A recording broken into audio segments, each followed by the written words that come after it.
18 फरवरी साल 1886 में रामकृष्ण परमहंस का जन्म बंगाल प्रांत के कामारपुकुर में हुआ।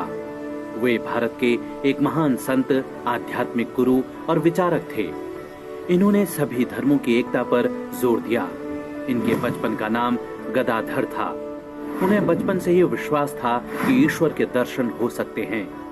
अतः ईश्वर की प्राप्ति के लिए उन्होंने कठोर साधना और भक्ति का जीवन बिताया। स्वामी रामकृष्ण मानवता के पुजारी थे।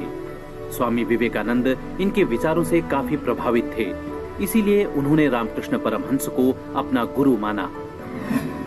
18 फरवरी 1930 को खगोल शास्त्री क्लाइड डब्ल्यू टोम्बो ने प्लूटो ग्रह की खोज की थी।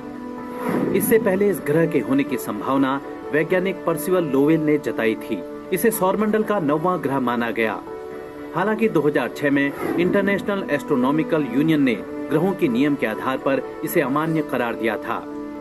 यह ग्रह भी अन्य ग्रहों की तरह सूर्य की परिक्रमा करता है। आकार में प्लूटो पृथ्वी के चांद से भी छोटा है और सूर्य की परिक्रमा 248 पृथ्वी वर्ष में करता है। प्लूटो का एक दिन धरती के 6.5 दिनों के बराबर होता है। सूर्य से पृथ्वी की जितनी दूरी है उसके मुकाबले प्लूटो 40 गुना ज्यादा दूर है। इस बौने उपग्रह के साथ 5 चंद्रमा हैं। सबसे बड़े चंद्रमा का नाम केरन है। केरन प्लूटो के आकार से आधा है। प्लूटो के अन्य चंद्रमा केरबेरोस, स्टिक्स, निक्स और हाइड्रा हैं।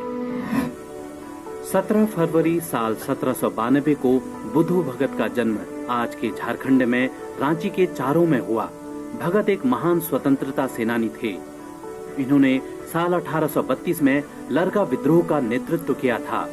बुधु भगत एक कुशल संगठनकर्ता भी थे। इन्होंने सिल्ली, चौरैया, पिठौरिया, लोहदरगा और पलामू में लोगों को संगठित किया था। शहीद वीर बुधु भगत ने न केवल छोटा नागपुर क्षेत्र को ब्रिटिश शासन से मुक्त कराने के लिए संघर्ष किया, बल्कि ब्रिटिश अन्याय के खिलाफ आवाज उठाने के लिए लोगों को एकजुट किया और गुरिल्ला युद्ध में उनका नेतृत्व किया। इनकी नेतृत्व क्षमता को देखकर लोग इन्हें देवतुल्य मानते थे। 17 फरवरी साल 1883 में वासुदेव बलवंत फड़के शहीद हुए। स्वतंत्रता संग्राम के शुरुआती दौर में इनका बड़ा योगदान रहा है। इन्हें आदि क्रांतिकारी भी कहा जाता है। फड़के साल 1857 के गदर की विफलता के बाद अल्पायु में ही आजादी की लड़ाई में शामिल हुए थे। साल 1879 में अंग्रेजों ने इन्हें गिरफ्तार कर आजीवन कारावास की सजा दे दी और अदन जेल भेज दिया, जहां तमाम शारीरिक यातनाएं सहने के बाद ये वीर गति को प्राप्त हुए।